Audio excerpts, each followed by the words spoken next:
యుద్ధాలు వస్తే ఒక దేశంలోనే వస్తే కాదు అన్ని దేశాలకే ఇబ్బంది వస్తుంది. అవునా కాదా? అందుకే కొట్టుకునే ముందు కానీ యుద్ధాలు చేసుకునే ముందు కానీ ఆలోచించుకోమంటారు. కానీ మన వాళ్ళకి అదేం అర్థం కాదు. ఎలాగైనా సరే యుద్ధాలు చేసేసుకోవాలి. యుద్ధం వచ్చిన తర్వాత మనకి చమురు నిల్వలు, గ్యాసు ఇలాంటివన్నీ మనకి ఇబ్బంది వస్తాయని ముందు నుంచి చెప్పుకుంటూనే ఉన్నాం. ముఖ్యంగా లేడీస్కి ఏంటి అంటే హోటల్స్కి కానీ పీజీ హాస్టల్స్ కానీ ఏమైనా కానీ గ్యాస్ నిల్వలు తగ్గిపోతున్నాయి. ఒక సిలిండర్ కావాలన్నా 4-5 నెలలు వెయిట్ చేయాల్సిన పరిస్థితి వస్తుంది అని చెప్తున్నారు. అది ఎంతవరకు జరుగుతుందో తెలియదు ఇంకా మనకి. అప్పటికే అందరూ బారులు తీరి నుంచున్నారు ప్రతి చోట. పాపం ఒక సిలిండరే ఉండేవాళ్ళు కూడా ఉంటారు కదండి. వాళ్ళ పరిస్థితి ఆలోచించుకోవాలి కదా. ఇప్పుడు రోజుల్లో కట్టెలు పొయ్యి పెట్టుకుని వంట చేసుకునే ప్లేసులు తగ్గిపోయినాయి. ఇళ్ల మీద ఇళ్ళు వచ్చేసినాయి. అంత సదుపాయం ఉండట్లేదు. ప్రతి ఒక్కళ్ళు గ్యాస్ స్టవ్ ఒకటి కొనుక్కున్నారు అందరూ. అవునా?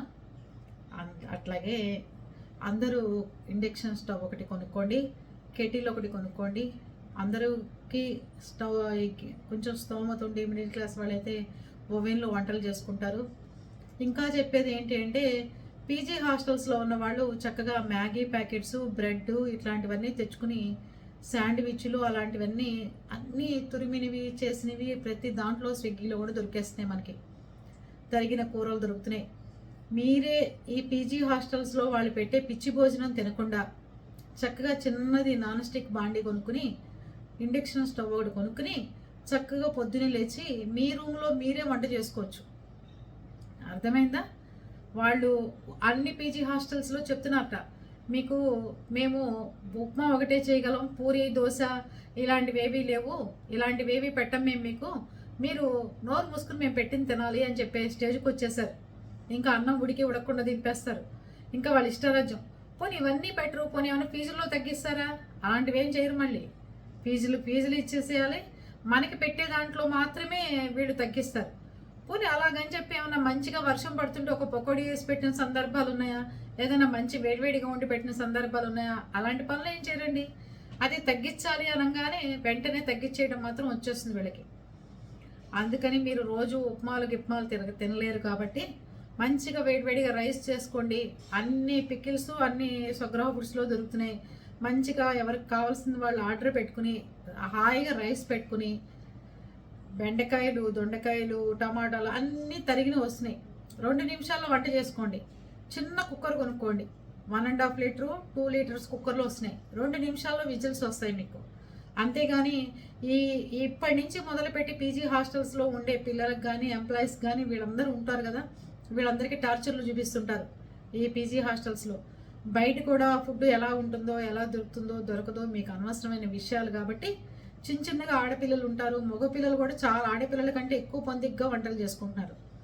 అన్నీ 2 నిమిషాల్లో స్విగ్గీ జొమాటోలో వస్తాయి మీకు. పెట్టేసుకోండి. లేకపోతే ఒక్క పూట సూపర్ మార్కెట్కి వెళ్ళిపోయారంటే మంచిగా తెచ్చుకుంటే అయిపోతాయి. రౌండ్గా ఉండే కెటిల్ లాంటివి వస్తున్నాయి చక్కగా. దాంట్లో మ్యాగీ వండుకోవచ్చు, దాంట్లో రైస్ పెట్టుకోవచ్చు, మంచి ఆమ్లెట్ వేసుకోవచ్చు, ఎగ్స్ ఉడకబెట్టుకోవచ్చు, చాలా రకాల వంటలు చేసుకోవచ్చు. దాంట్లో కూరలు తరుక్కునే టైం మీకు ఉండదు కాబట్టి తరిగిన కూరలు వస్తున్నాయి కాబట్టి దాంట్లో ఏర్పాటు చేసుకోండి. ఇంకోటి చెప్పమంటారా? చక్కగా రూముల్లో ఉన్న వాళ్ళకి కనుక మీకు ఇలా బయట హోటల్ నుంచి బయట ఎక్కడన్నా దొరకలేదు చేయలేదంటే 120 రూపాయలు పెడితే మనిషి వస్తాడు, చక్కగా మీకు వంట చేసి పెట్టి చక్కగా కూరలు కూడా తరిగి పెడతాడు. వాడి చేత 4-5 ఉన్నట్టయితే కనుక మీరు వాళ్ళని బుక్ చేసుకుంటే 2 కూరలు చేసి రైస్ పెట్టేసి చక్కగా వెళ్ళిపోతారు. లేకపోతే ఒక 10-15 చపాతీలు చేసి పెట్టేసి రైస్ పెట్టి వెళ్ళిపోతారు చక్కగా వాళ్ళు. ఇలాంటి ఏర్పాట్లన్నీ చక్కగా చేసుకోండి. అంతేగాని ఇబ్బంది పడమాకండి. మీరు అక్కడ తిన్నారో తినలేదో ఇక్కడ ఉన్న అమ్మలకి అందరికీ టెన్షన్. అది పరిస్థితులు. అందుకని ఇట్లాంటి యుద్ధాలు వచ్చినప్పుడు ఎదురు రోజుల్లో అయితే ఉప్పు గోంగూర, చింతకాయ పచ్చళ్ళు, మాగాయ పచ్చళ్ళు అన్నీ పెద్దవాళ్ళు నిల్వలు చేసుకుని ఆ స్టోరేజ్లు పెట్టుకునేవాళ్ళు. ఇప్పుడు అసలు వాటి పేర్లే తెలియని మనుషులు, వాటి పేర్లే తెలియని పిల్లలు, తల్లులు కూడా వచ్చారు. ఇప్పుడు ఎంతసేపు మనం ఏం తినాలన్నా ఆర్డర్ పెట్టుకోవడం, ప్రియా పచ్చళ్ళు వేసుకోవడం, తినేయడం, ఇదొకటి వచ్చింది పెద్ద ట్రెండ్. కానీ ఎదురు రోజుల్లో అలా కాదు. ఇలాంటివి ఏమన్నా సముద్రాలు పొంగిన, వరదలు వచ్చినా, అప్పుడు సునామీలు లేవు కదా, వరదలు వచ్చినా ఇట్లాంటివి ఏమైనా వచ్చినప్పుడు ఇలాంటివి ఉపయోగపడతాయని చెప్పి ఉప్పు చింతకాయ, ఉప్పు గోంగూరలు అన్నీ అలాంటివన్నీ పెట్టి అట్టి పెట్టేవాళ్ళు అమ్మమ్మలు, బామ్మలు చక్కగా జాడీలు నిండా. అవి వేసుకుని తినే రోజులు వచ్చేవిట వాళ్ళకి పాపం. అందుకని మీరు చక్కగా ఇవన్నీ పెట్టుకోండి.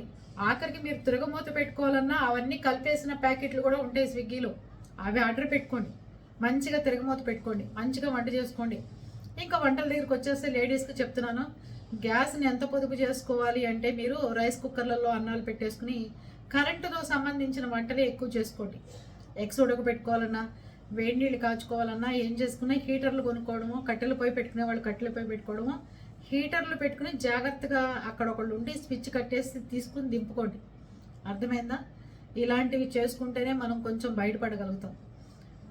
అందుకని ఈ గ్యాసులు ఇట్లా మనకి ప్రమాదాలు వచ్చినాయి కాబట్టి ఈ గ్యాస్ కొంచెం నెల వాడేవాళ్ళు 2 నెలలు వచ్చేటట్టు వాడుకోవాలి. ఇప్పుడు పొందిగ్గా అది 4 కూరలు చేసుకునేవాడు 2 కూరలే చేసుకోండి. మా ఇంట్లో మేము రోజు 10 మందికి వంటలు 4 రకాలు చేస్తాం. పొద్దున్న 4, సాయంత్రం 3 రకాలు. అందుకని వీటన్నిటిని మనం కూడా తగ్గించుకుంటూ వంట ఎక్కువసేపు గ్యాసు పొద్దున్న 9కి వెలిగిస్తే 1కి స్టవ్ ఆపుతాం. అందుకని ఇవన్నీ వంటలు తగ్గించుకుంటూ వస్తుంటే మనకు కూడా గ్యాస్ ఆదా అవుతుంది. లేకపోతే మీకు చెప్పి నేను రోడ్డు మీద కూర్చొని కట్ల పొయ్యి మీద వంట చేసే పరిస్థితి వస్తుంది. లేకపోతే ఇండక్షన్ స్టవ్ మీద వంట చేసుకోవాలి. అంతే కదా.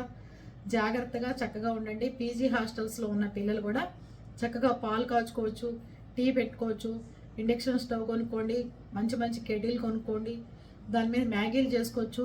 వాడెవడో ఉప్మా పెడతాను అదే తినండి అని చెప్తే మీరు అంత వాడు పడేసి ఉప్మా తినాల్సిన అవసరం మీకు లేదు. వెరైటీగా రోజుకు ఒక వంట చేసుకోండి. చక్కగా మంచిగా ఏంటవి మల్బార్ చపాతీలు వస్తాయి, చాలా బాగుంటాయి. మల్బార్ నేనేమి దాని ప్రమోషన్ ఇవ్వట్లా. మల్బార్ చపాతీలు చాలా బాగుంటాయి. పరోటా బాగుంటుంది, మల్బార్ పరోటా, మల్బార్ చపాతీ చాలా బాగుంటుంది. అలాంటివి తెచ్చుకుని చక్కగా రాత్రిపూట కాల్ చేసుకుని తినేసేయండి. హాయ్ కడుపు నిండా తిని పడుకోండి. వాడెవడో పెట్టేదాకా మనం ఎదురు చూడాల్సిన అవసరం లేదు. ఏమంటారు? అంతే కదా.